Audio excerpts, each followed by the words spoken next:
ठाण्यातील वर्तकनगर येथील ओमराज गृहनिर्माण संस्थेच्या रहिवाशांना आज एसआरएच्या अधिकाऱ्यांकडून सकारात्मक प्रतिसाद देण्यात आला.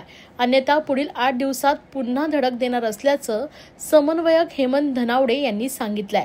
या संदर्भात त्यांनी माध्यमांशी संवाद साधलाय. आज आमच्या प्रशासनाने सोमवारी हेरिंग ठेवली होती.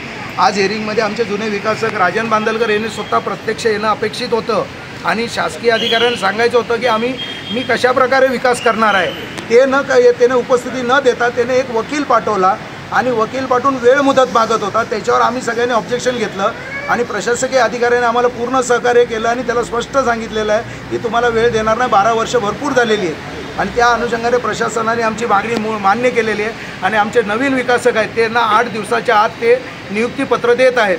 मग जेणेकरून आमचा विकास लवकरात लवकर होऊन आम्हाला नवीन घरं, आमची सगळ्याची हक्काची घरं लवकर मिळतील.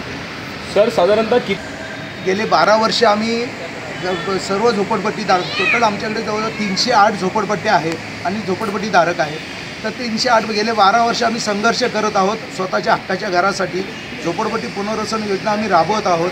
आज आमच्या इथल्या काही महिलांची मुली आहेत, त्यांची लग्न होत नाहीत, मुलांची लग्न होत नाहीत. आलेल्या मुली घरी आल्यानंतर इथे राहायला काही सुना आल्या इकडे आमच्याकडे, त्यांच्या घरात संडासे नसल्यामुळे काही सुना परत गेलेल्या आहेत. मुलं बाहेर राहायला जातात, नाईलाज झालेला आहे. पण आज त्यांचा 12 वर्षाचा संघर्ष अधिकाऱ्यांनी जो आम्हाला शब्द दिलेला आहे याने आम्हाला वाटतं की आता आमचा 12 वर्षाचा संघर्ष आज संपत आहे.